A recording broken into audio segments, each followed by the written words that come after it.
Salut tout le monde, aujourd'hui on se retrouve pour une nouvelle vidéo. Il y a des années vous avez été nombreux à le découvrir lors de mon Drama Life ou par le biais de plusieurs vidéos où c'était visuellement voyant, on peut dire ça. J'ai voulu il y a des années partager avec vous, mais sous l'ampleur des réseaux sociaux, j'ai arrêté du jour au lendemain. En réalité, quand vous êtes vraiment sous cette spirale de la maladie, toute remarque en fait c'est de trop. C'est directement la goutte qui fait déborder le vase. Donc c'est vrai qu'à un moment donné, malgré votre gentillesse pour beaucoup, il suffisait qu'il y ait des attaques par-ci par-là et c'était déjà un trop plein. Et c'est vrai que les attaques sur le fait que mon ex-compagnon pouvait payer mes chimios ou alors que je mentais sur maladie pour avoir des abonnés et faire pitié, je vous avoue que quand vous êtes vraiment malade, c'est vraiment parce que vous aimez entendre et du coup, vous vous protégez. En tout cas, je me suis protégée sur le moment. Après des années et des années, ça fait plus de 8 ans maintenant, je me sens enfin prête et j'ai assez de recul pour vous en parler dans les détails et de répondre à toutes vos questions. C'est vrai que maintenant, je suis beaucoup moins impactée émotionnellement, j'arrive plus à en parler et surtout que, outre la méchanceté, je me suis rendu compte qu'il y avait surtout beaucoup d'ignorance et je me dis que pourquoi pas, si cette vidéo peut en aider certains et certaines, et en plus éclairer certaines lanternes. Et du coup, il y a quelques semaines maintenant, je vous ai demandé sur Instagram de me poser les questions sans tabou que vous posiez en fait sur qu'est-ce que ça fait d'avoir un cancer à 20 ans tout simplement. J'ai normalement trié les questions pour qu'il y ait un minimum de sens et donc c'est parti. Comment se passe la prise en charge financière, sécu, arrêt maladie, autres? Alors contrairement à beaucoup, et je m'étais déjà défendue il y a des années là-dessus, la France, on est un pays, on a une chance incroyable que quand il y a quelque chose d'aussi horrible qui nous arrive qu'un cancer, on est vraiment protégé et on est vraiment sécure puisque nous avons la sécurité sociale. Donc ceux qui se demandent comment j'ai pu faire pour payer mes chimios, si je n'ai pas la Walter White, je n'ai pas vendu de drogue ou je n'ai pas été avec quelqu'un de plus riche juste pour payer mes chimios, c'est tout simplement l'État, entre guillemets, la sécurité sociale qui me l'a payé. Et j'y ai le droit parce qu'en fait j'ai cotisé parce que j'étais en CDI. Tout le monde n'a pas la sécurité sociale ou alors ils sont sur celle des parents quand vous êtes plus jeune, etc. Mais en tout cas en fait à partir de certains nombres d'heures en fait de travail, vous avez la sécurité sociale qui prend en charge en fait tout ça. Après j'ai pris une énorme mutuelle aussi, donc ça c'est vraiment au cas où si vous faites hospitaliser, etc. Parce que la sécurité sociale ne prend pas l'intégralité de tout ce qui est hospitalisation. Et certains aussi, je crois que scanner ou quoi que ça dépend, pardon, quand c'est dans le privé ou quoi, donc avoir le 2 c'est mieux. Donc pour le coup j'avais vraiment les deux, ce qui m'a permis du coup de le faire. C'est vrai que j'ai attendu un petit peu parce que j'étais passée de étudiante à salariée et en fait ça met du temps quand même. Et quand j'ai su que j'étais malade, justement pour ni faire payer ma maman ni mon compagnon et surtout de stresser le moins de gens possible, je l'étais déjà assez pour beaucoup, j'ai patienté d'avoir ma sécurité sociale réellement pour commencer mes traitements, au grand désarroi de mon docteur à l'époque. Comment l'as-tu découvert? Un soir j'ai eu mal au cou. Je me suis réveillée en pleine nuit, des sueurs froides, j'avais des plaques partout sur le corps et j'avais mal au cou. J'avais une boule, mais une boule énorme. J'ai essayé de retrouver des petites vidéos avec des petites... où on voit que mon cou, par rapport à actuellement, où il y a le petit creux et tout, il y a certaines vidéos où on voit clairement que je ne l'ai même plus. Donc je vais essayer de vous retrouver ça, mais vraiment en pleine nuit, je me suis réveillée avec une boule dans le cou, des sueurs froides et j'étais pas bien. Je sentais que là, mon corps me disait, il y a un souci. Et donc ça a été la première étape où je me suis dit, bizarre. Et j'ai fait ce qu'il ne faut pas faire, regarder sur internet les symptômes. Et donc j'ai mis jeune femme, mal au cou, sueur froide, taches sur les bras, démangeaisons.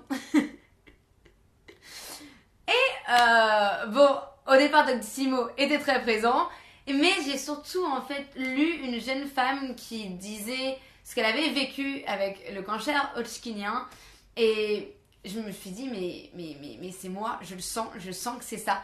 Et là je me suis fait ok, c'est ça, mais bon, là il va falloir que j'attende ce que je vous disais juste avant, il va falloir que j'attende, tu vas te faire le garder pour toi et tu vas te taire et tu vas tenir le coup, tu vois. Donc j'ai pleuré tout seul dans mon coin, je me suis rendormie et j'ai attendu. C'est horrible de dire de voir et j'ai dû vraiment... Je me sens extrêmement chanceuse de me dire que j'avais pas un cancer très agressif parce que ce temps n'attendait pas vraiment. J'ai eu énormément de chance qu'il soit pas agressif à fond, ce qui m'a permis en fait d'attendre. J'ai attendu vraiment plusieurs mois, ce qui ne peut pas être la chance pour tout le monde. Combien de temps entre le diagnostic et la rémission? Le diagnostic a été donné du coup en juin 2014 et ma rémission, donc après mes traitements, c'était en novembre 2014. Voilà, donc après 6 mois, si je me trompe pas. Quelque chose comme ça. Juin, juillet, août, septembre, octobre, novembre. C'est ça, c'est 6 mois. Je vais pas vous mentir, quand on vous dit ça à 20 ans, vous luttez contre vous-même, tout ce qui est féminité, de savoir si vous plaisez, est-ce que... vous êtes dans vos premiers boulots, dans vos premières recherches, j'étais dans mon premier appartement avec mon premier copain. Donc tout ça, en fait, tu te dis, mais pourquoi ça m'arrive à moi? Donc t'as le côté injustice, donc tu gères mal déjà. T'as le côté aussi, ok, mais pourquoi j'ai pas assez profité de la vie? Parce que si je n'y arrive pas, est-ce que vraiment j'ai été satisfaite de ma vie? Donc tu remets un peu ta vie en question aussi. Et j'aimais quand même renier le fait de me faire guérir au départ. J'avais même dit à ma maman que j'allais pas me faire soigner, puisque en réalité, à part la douleur au niveau du cou et quelques sueurs, je ne le vivais pas mal, et donc je vois pas pourquoi je me ferais du mal avec des traitements lourds si je pouvais peut-être vivre avec.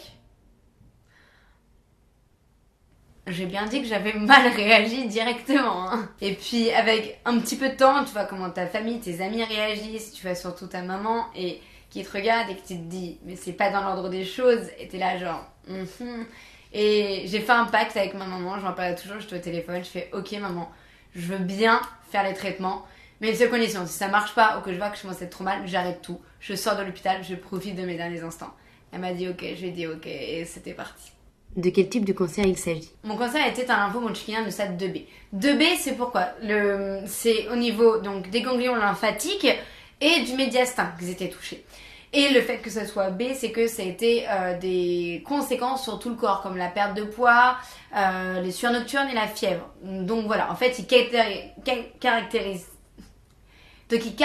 en fait à chaque fois pour savoir à quel stade on est. Donc je crois que j'étais dans le milieu à peu près. Ça t'est tombé dessus d'un coup ou ça vient d'une hérédité familiale? Donc c'est un cancer qui n'est pas du tout héréditaire et d'ailleurs on ne sait pas du tout encore les causes actuellement. C'est un des mieux soignés et pourtant si on sait le moins comment ça peut arriver. Donc je vais pas me plaindre mais... on a des questions auxquelles on aimerait tellement avoir des réponses. Tu as suivi quel traitement? Pilule, chimio, radiothérapie? Alors en tout premier, du coup on a tous les examens un peu cliniques. Donc scanner, IRM, le PET scan...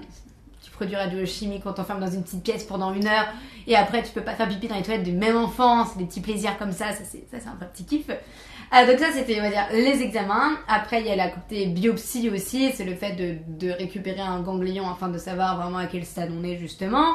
Une fois que j'ai su quel stade j'étais et qu'il a su que j'avais attendu autant de mois, il a dit ok bon on va préserver certaines capacités de ton corps, c'est-à-dire d'enfanter peut-être. Et donc on a pris des ovocytes, donc on a fait un prélèvement d'ovocytes. Ça a duré 2 semaines parce que du coup je me faisais des piqûres tous les jours chez une infirmière pour la fertilité, enfin vraiment augmenter mes ovocytes. D'ailleurs je le sentais dès que je m'asseyais, je sentais que j'avais j'allais dire des baloches, mais non, mais quelque chose qui était vraiment puissant, qui était lourd réellement. Je sentais qu'il fallait pas que je fasse quoi que ce soit non protégé parce que je pouvais en avoir 25 d'un coup, c'était terrible. Et donc le prélèvement d'ovocytes c'était une opération que j'ai le moins aimée puisqu'en fait on m'a mal administré tout ce qui était anesthésie. J'ai absolument tout senti, c'était horrible. L'opération devait durer entre 20 et 30 minutes, elle a duré 2 heures. Je suis sortie de là avec tous les haricots possibles parce que j'étais en train de vomir, parce que du coup ils ont surdosé certains trucs pour essayer que je sente moins, etc.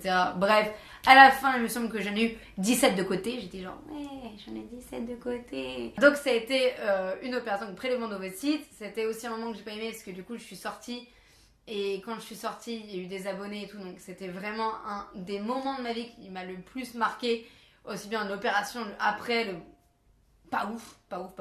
Après la biopsie, du coup, j'ai eu aussi le grattage du dos. Mince, la biopsie de la moelle épinière. Douleur de handice. 25 000. C'était terrible. Et là, c'est là que le corps il est ouf, c'est que je pourrais plus redécrire la sensation. Je sais juste que sur l'instant T, j'aurais pas voulu être là à nouveau. Vraiment, j'ai pas pu répondre à ces questions de 1 à 10. C'était terrible, mais l'instant T par contre où ça s'arrête, j'ai pu marcher tranquillou et tout, donc c'est intense, puis ça va. C'était très étrange. Après du coup j'ai eu 6 séances de chimiothérapie, donc la chimio que j'ai fait c'est de la BVD. C'est une séance toutes les 2 semaines à peu près. c'est une semaine à peu près, tu vois, de traitement, de repos, tu reprends. C'est à peu près comme ça. Donc j'en ai 6. Et après, dès que c'est fini, on refait tous les examens. Et si ça s'est bien passé, on attaque la radiothérapie. La radiothérapie, j'ai fait 18 séances. Donc c'est tous les jours. Tous les jours, tu vas à l'hôpital, tu prends ta dose et tu repars. Ça se passe comment une chimio? La première, en fait, s'est passée à l'hôpital. Donc en fait, j'étais du coup un week-end. Donc la première, il vérifie si ton corps réagit à peu près bien quand même. Donc j'étais hospitalisée. Donc je suis sortie le week-end, en vrai ça allait à part une grosse fatigue, la première elle était plutôt délicate et douce. Et donc les 5 autres en fait c'était à l'hôpital de jour. Donc en fait tu viens à l'hôpital, tu t'assois là tu vois, tu prends ta dose de chimiothérapie pendant 4-5 heures, voilà en fait t'as des poches et ça coule, avec une petite durée un peu longue hein, et tu vois un peu ta vie défiler et tu vois aussi le malade défiler, c'est vraiment un énorme plaisir, ça fait l'usine de la maladie un peu, c'est énorme. Et t'attends et après bah tu repars chez toi et tu souffres tranquillement et t'attends encore parce que du coup tu sais que tu vas en chier pendant encore quelques jours. Puis quand tu vas mieux, tu recommences. Voilà comment se passe une chimio. Comment as-tu vécu la perte de cheveux avec la chimiothérapie? C'est marrant cette question parce que je pense que c'est ce que j'ai le moins mal vécu de tout ce qui s'est passé. Vraiment pour moi la perte de cheveux n'a pas été une perte de féminité, une perte de ci, une perte de ça. Déjà moi avant même de commencer je m'étais rasé la tête parce que je me suis dit ok j'ai pas envie de perdre mes cheveux. En fait je me suis dit mais si je perds des longs cheveux, en vrai je me suis dit ça va être chiant. T'imagines tu te réveilles t'as des longs cheveux c'est chiant tu vois. Donc je me suis dit bah plutôt perdre des petits courts c'est plus sympa. Donc je m'étais déjà préparée à y raser. Donc ce qui était fou c'est que je m'étais pris une perruque, une prothèse capillaire pardon. Et en fait le jour où je me suis rasée je me suis dit en fait j'aime bien. Et ça faisait plein de petites antennes, ça avait plein de petites sensations que tu découvres. En fait, quand t'as les cheveux longs, t'as pas tout ça. Et du coup, je suis genre, moi j'ai l'impression qu'on fait un massage crânien absolument tout le temps. Tu sais qu'il y a un blanc coup blanc, j'étais oh, des dents. Et du coup, en plus, lors du traitement, quand j'ai vu que j'ai commencé vraiment à les perdre, vous savez, vraiment, tu mets la main dans tes cheveux, tu vois plein de petits cheveux, tu fais wow. Et tu te dis, moi en tout cas, je me suis dit, heureusement qu'ils étaient pas longs, parce que j'aurais vraiment pas aimé voir des cheveux longs comme ça. Non, vraiment. Là, le fait qu'ils soient courts, je fais. Écoute, un peu plus, un peu moins, le travail était déjà fait on va dire. Donc je l'ai vraiment pas mal vécu la perte de cheveux. Ce que j'ai plus mal vécu en effet indésirable, ça va être la perte d'appétit, la perte de poids et les mucites. Les mucites, c'est en fait tes bactéries dans la bouche qui se combattent un peu entre elles-mêmes parce que la chimio touche partout en fait, elle choisit pas qu'un seul endroit. Et les chimios souvent attaquent les cellules qui se reproduisent le plus vite. Donc c'est souvent tout ce qui est capillaire, tout ce qui est poils et tout ce qui est dans les muqueuses.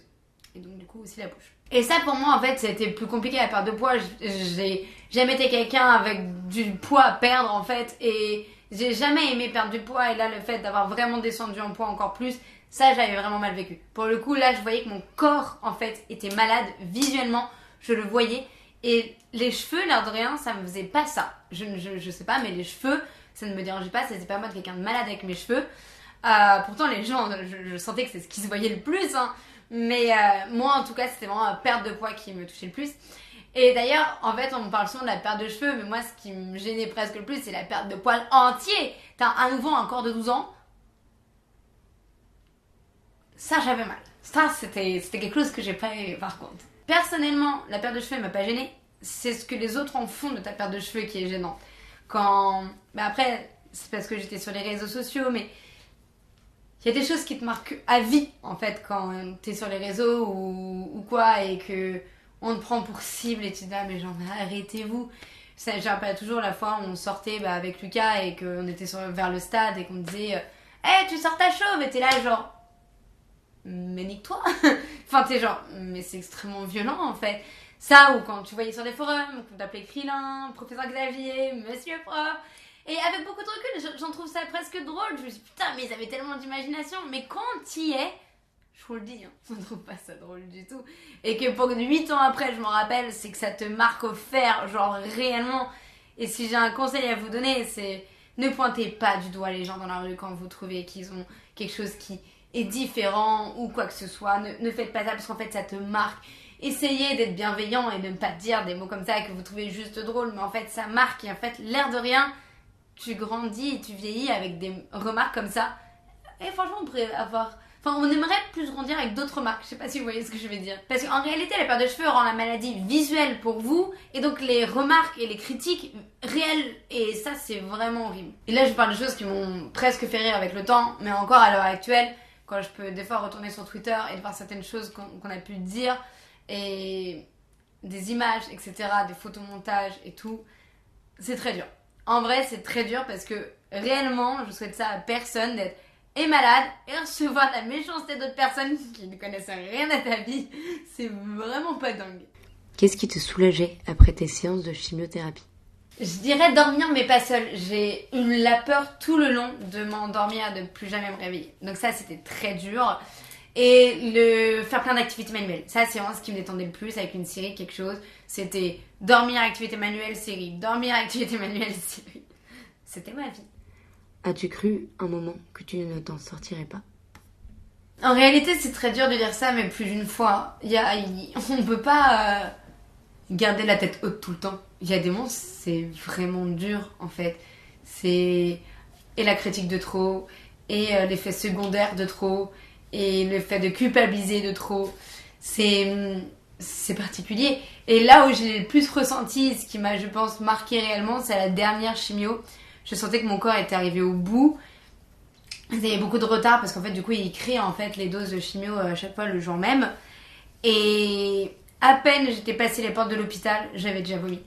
C'était instinctif, il y avait quelque chose, je n'y arrivais plus. Comment t'as trouvé le courage de te battre? Je dirais que rien ne vaut la vie. En fait, chaque jour où j'arrivais à sortir de mon lit en étant pas trop mal, c'était une énorme victoire. Chaque moment où ma mère venait me chercher, me sortir tel un chien, c'est vraiment ça, me faisait du bien. Chaque jour où ma meilleure amie après son travail passait avec une pizza et vérifiait dans mon frigo pour savoir si rien n'était ouvert parce que je n'avais pas le droit de manger quelque chose qui avait trop de bactéries, etc. C'était un truc énorme en fait. À chaque moment où en fait je pouvais rigoler avec Lucas, où on arrivait à faire des projets quand même, c'était une victoire. Donc en fait, c'est ça qui m'a permis de me battre. Quand je voyais ma meilleure amie se donner, qu'elle est métophobe, mais venir au risque que je vomisse, ma mère qui habitait pas tout près, qui venait quand même, ouais, tout ça apporte du courage. Les proches, c'est quand même ouf, en vrai. Ne mentons pas, c'était ouf. À chaque nouvelle vidéo YouTube que je sortais, à chaque nouvelle activité manuelle, vous étiez genre content. À chaque nouvelle Miaou Box, vous vous dites, c'était trop cool, et moi je suis genre, je sais pas comment ils font pour aimer ça, mais si ça leur va, ça me va. Genre, tout en fait qui m'apportait un peu de joie était source de courage. Vraiment, c'était ouf. Est-ce que tu pourras avoir des enfants? Ça, c'est une question un peu horrible parce que j'ai voulu poser moi-même la question à mon professeur, à Gustave aussi. Et il m'a répondu et donc je vous réponds pareil. C'est la pire réponse possible. Essaye et tu verras bien. Dans l'idée, je serais forcément ménopausée avant l'âge et donc forcément, je ne pourrais pas attendre peut-être aussi longtemps. On est dans une société, en plus, on attend de plus en plus longtemps. Mais là, du coup, je sens qu'à chaque fois que je le vois, il met un petit coup de collier. Genre, c'est un peu compliqué. Et clairement, il me dit limite, prends le premier venu. Et moi, je suis alors, mais me conseille pas ça. Tu es quand même mon médecin, normalement. Tu dois être censé. Genre, vraiment, je comprends que tu penses que peut-être je regretterai un jour de ne pas avoir d'enfant. Mais tu peux pas me dire de le faire tout de suite, comme ça. Parce que c'est vraiment un petit peu ça. Puis en fait, la dernière fois, j'ai eu une autre médecin en fait de l'hôpital. Et elle a pu enfin me répondre en fait à mes questions. À me dire qu'en fait, on ne sait pas réellement. Mais par contre, on verra. C'est-à-dire que si le jour où j'en veux, on se battra au fur et à mesure des étapes qu'il faudra que j'essaye de franchir.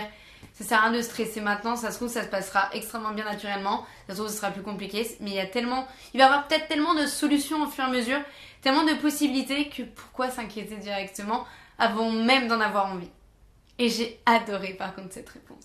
Donc dans les faits, je pourrais avoir des enfants, mais aussi dans les faits, ça serait normalement pas la même difficulté. À voir quand j'en voudrais. Quel est d'après toi le meilleur moyen de soutenir et aider un proche atteint de la maladie? Je dirais qu'il n'y a pas quelque chose de miraculeux.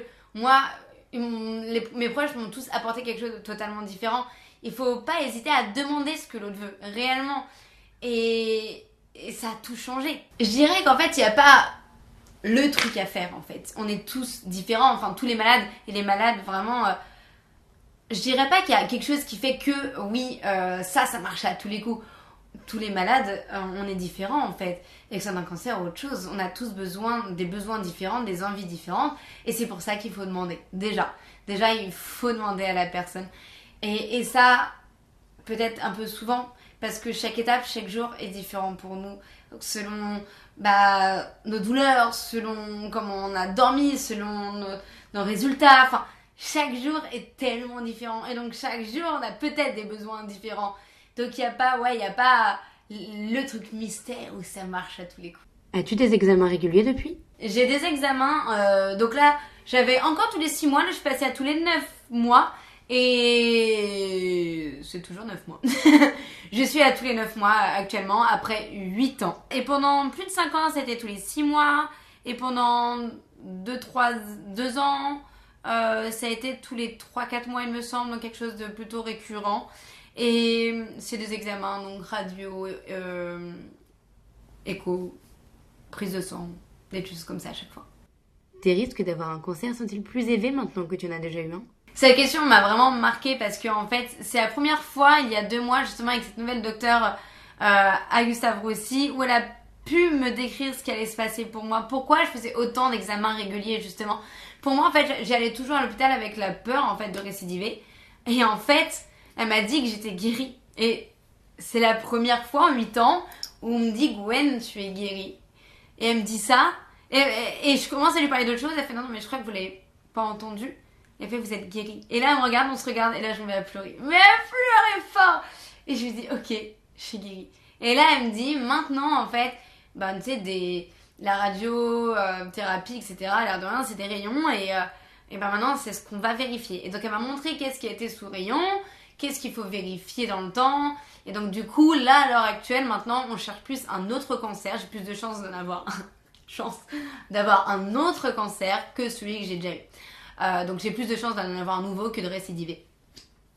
Pour l'instant, ce qu'on regarde beaucoup, c'est thyroïde. C'est là où j'étais au niveau de la radiothérapie, c'était cou, de moitié poumon et sein. Donc on regarde surtout tout ce qui est cette partie-là, donc mammo, échographie, radio du thorax, thyroïde, prise de sang, etc. Voilà ce qu'on cherche actuellement au cas où pour que ce soit pris le plus tôt possible.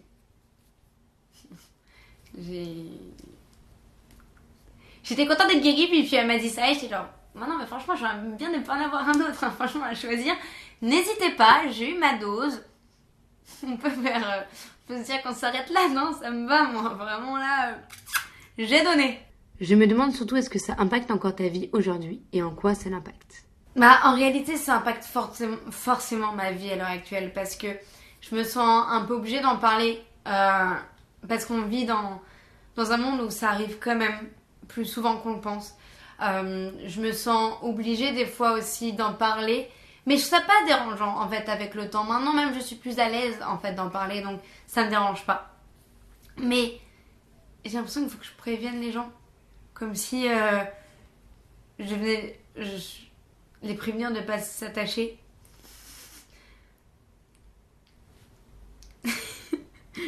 J'en rigole parce que c'est hyper dur de dire ça brut. Ça et ça impacte dans une petite chose très bête, hein. Mais des fois, le mot cancer peut être utilisé tellement facilement pour des choses nulles comme quand quelqu'un joue mal, c'est un cancer et tout. Et t'es là genre...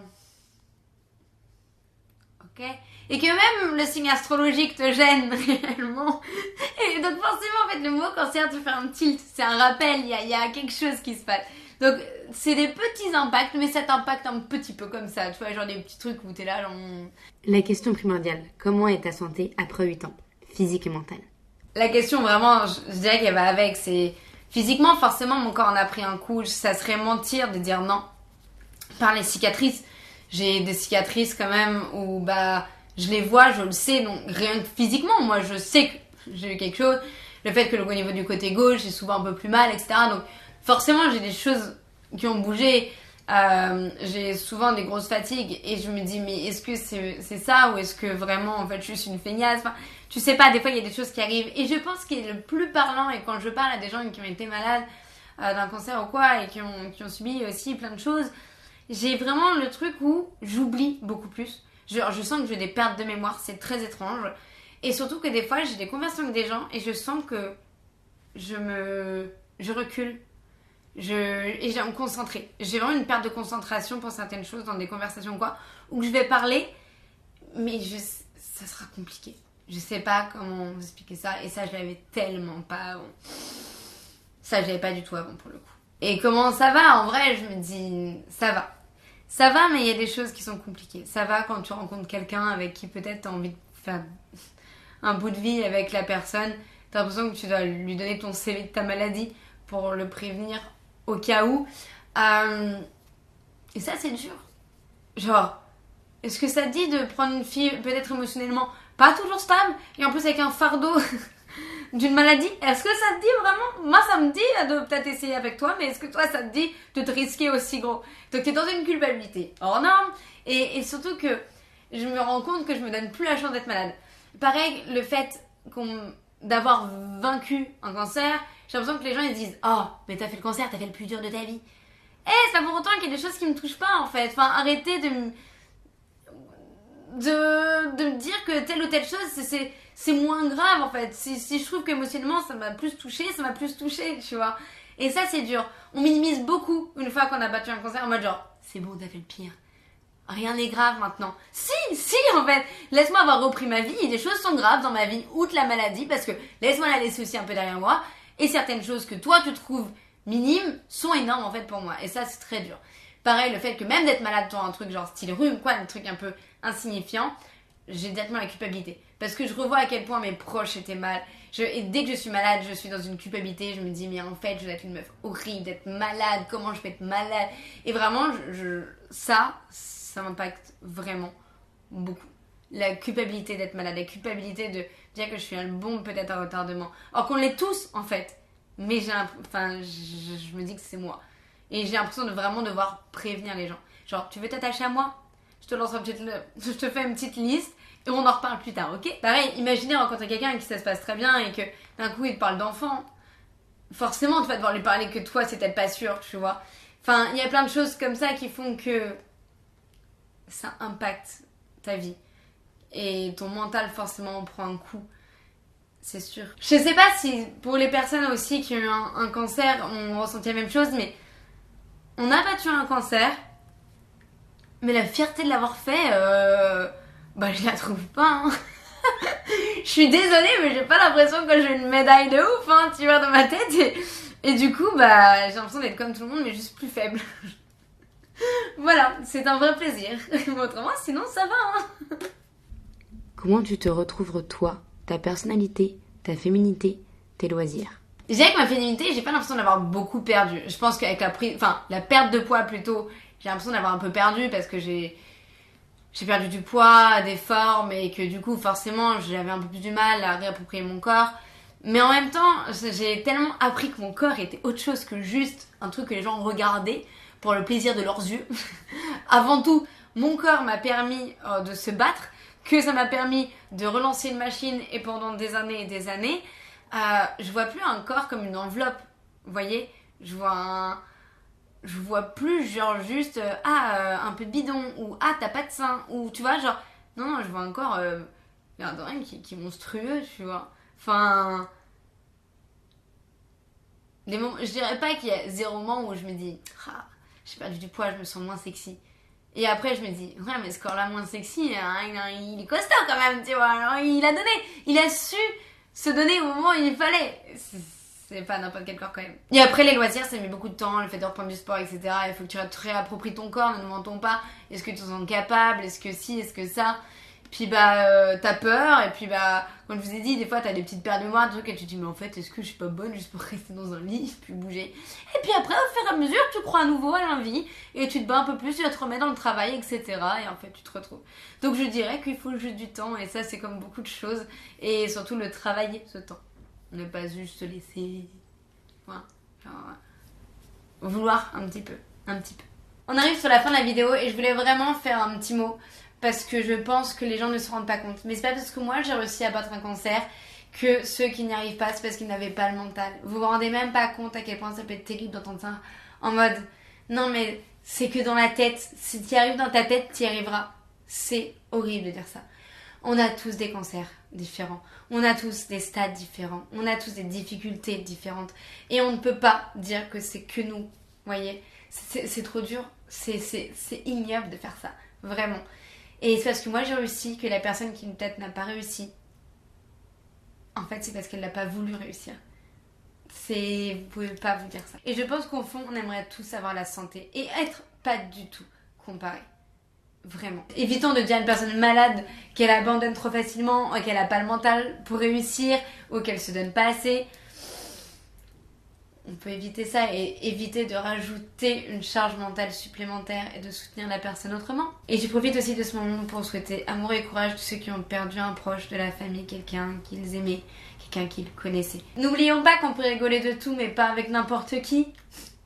Ça paraît bête, mais c'est important. Et je veux aussi vous dire que je sais que j'ai parlé des méchants commentaires, vous étiez aussi des centaines et des milliers à m'avoir envoyé votre soutien, vos mots bienveillant et je vous remercie vraiment. Vous étiez énorme à cette période-là. Vous m'avez apporté énormément de soutien.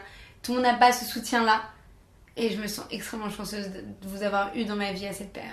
Et je veux aussi vous remercier de me donner la chance aujourd'hui d'en reparler pleinement, de répondre à vos questions et j'espère pouvoir en aider plus d'un et plus d'une, des proches, des personnes malades ou juste de renseigner quelques-uns ou quelques-unes d'entre vous.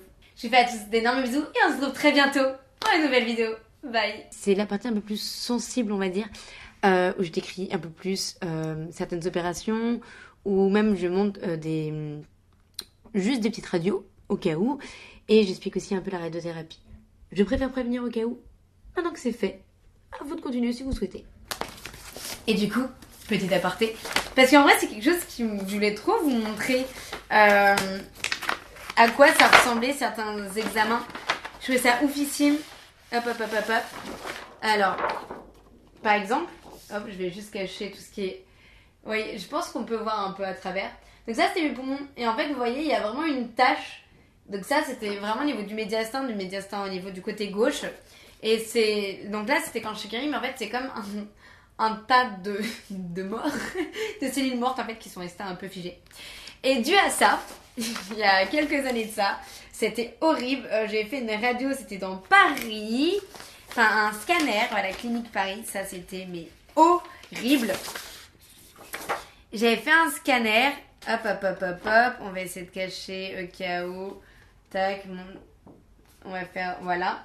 Et on voyait, j'avais encore le petit pack. Ça, c'est... Donc, je n'ai pas parlé parce que c'est vrai qu'on me pose vraiment la question. Mais je sais pas si vous savez, mais j'ai une cicatrice au niveau d'ici. Hop, au niveau de là. D'ailleurs, il y en a qui pensent que c'est un suçon. Si seulement on peut me faire ça tous les jours de ma vie, c'est-à-dire que j'aurais une vie très sympathique. Et en fait, c'est comme... j'ai dit un bitonio, c'est horrible dit comme ça. Mais en fait, ça va rejoindre la veine cave du cœur. Et ça va être par là où en fait on va mettre les chimios. Même des fois, il y en a qui mettent les prises de sang et tout par là. Parce que nos veines au niveau des bras sont plus fines et certaines chimios sont tellement fortes qu'en fait elles peuvent juste brûler et rendre inexistantes nos veines des bras. Et la veine cave est la veine la plus grosse de tout le corps, il me semble. C'est pour ça qu'on fait ça. Et du coup, ça passe directement. Donc en fait, c'est relié directement à la veine cave. Et sachez que j'en ai fait des cauchemars énormes que genre il bouge la veine cave. Enfin, ça, c'est vraiment quelque chose que j'étais pas fan. Mais regardez, du coup, il était là. Vous voyez? Et c'est ouf. Je trouve ça dingue. Donc ça, c'était du coup le scanner. Et c'était, c'était très drôle. Mais en fait, quand je suis sortie de ce scanner à Paris, la dame me fait... donc j'étais en rémission. Hein, elle me dit, vous en avez encore un petit peu, vous êtes sur le bon chemin. Et j'étais genre... Comment ça, il m'en reste un petit peu? Et j'ai appelé directement l'hôpital en pleurs, en mode genre ça y est, j'ai fait une rechute et tout. Et en fait, elle a pas su voir qu'en fait c'était les petites cellules mortes dont je vous ai parlé. Et qui me disait qu'il en restait un petit peu. Donc vraiment, ça a été horrible. Vraiment, j'ai eu la plus grosse peur de ma vie. Cette rechute. Alors, ça c'est le truc que je trouve le plus intéressant. Si on peut dire ça. C'est le PET scan. Et ce PET scan parce que c'est vraiment ce qui est le plus représentatif et ce qui permet de mieux le voir. Alors je crois que là, il n'y a que mon nom au niveau d'ici et il n'y a aucun autre renseignement important. Hop. Et donc là, ça vous permet vraiment de voir ce qui était mis en évidence au niveau de ma maladie. Et ça, c'était ouf. Donc vraiment, la plupart, c'était ici. Et ce qu'on voyait au niveau de mon cou, c'était celui-ci. Et donc, ça après, c'est mes organes. Donc ça, ça allait bien. Mais le médiastin et du coup, tout ce qui était ganglionnaire au niveau d'ici. Donc il y en avait un peu au niveau de l'aisselle, juste au-dessus, au niveau de pas vraiment de la poitrine, mais en dessous, vous voyez. Et du coup, au niveau du cou, c'était celui-ci. Et on le voit très bien là. Et d'ailleurs, ça se voit vraiment, c'est ce qui lui est ressorti. Et pourtant, il n'était pas si énorme. Et c'est ce que j'adore, si on peut dire ça dans le PET scan, c'est ce qui était vraiment le plus compréhensible quand t'es dedans. Il t'explique vraiment tout. Donc par exemple, il disait la taille de chaque ganglion, t'en savais plus. En vrai, on te donne ça, t'es là genre, ok, je connais ma vie, je connais ce qui m'arrive et on me l'a décrit parfaitement. Et c'est bête, mais du coup, j'ai trouvé vraiment cet examen hyper important pour que je puisse savoir comment ça se représentait à peu près dans mon corps. Parce que l'échographie, tout ça, en vrai, on comprend rarement. Mais ça, c'est visuel. Ça, on comprend bien. Et en tout cas, moi, ça m'aidait. J'aimais bien savoir qu'est-ce qui se passait dans mon corps. Voilà. Parce que sachez, quand je me suis fait opérer d'ailleurs de la biopsie, j'ai pas voulu me faire endormir. Et c'était du coup à Gustave Roussy, c'est un hôpital universitaire pour ceux qui savent. En fait, ils parlaient et tout pendant qu'ils le faisaient. Et j'ai demandé de voir mon ganglion à la fin et ils ont accepté. Donc j'ai pu voir mon ganglion à la fin dans un petit bocal. Et c'est bête, mais de savoir à quoi ça ressemblait dans mon corps. Pareil, le pack, quand ils me l'ont enlevé, j'ai demandé à le voir. Je suis contente d'avoir su un peu ce qui s'était vraiment passé à l'intérieur, à quoi ça ressemblait. J'aimais bien. Je suis fêlée. Voilà, c'était un peu le côté un peu plus sensible. Pareil, la radiothérapie, pour ceux qui sont... J'en parle pas facilement parce qu'en fait, du coup, t'es dans une cage un peu. Je vous mets une image ici pour vraiment que vous vous rendez compte. Et en fait, il y a comme des petits clips qui fait qu'en fait, comme ça va toujours être radio au même endroit et t'es sûr de pas bouger. Il y a vraiment en fait un marquage presque tatoué sur le corps. Et en fait, tu ne bouges pas pendant quelques secondes et voilà. Et au fur et à mesure, tu te sens un peu plus brûlé au fur et à mesure. Voilà, donc tes plaisirs simples comme celle-ci. Et là, on peut dire, après les moments moins stylés, que c'est une vraie fin de vidéo.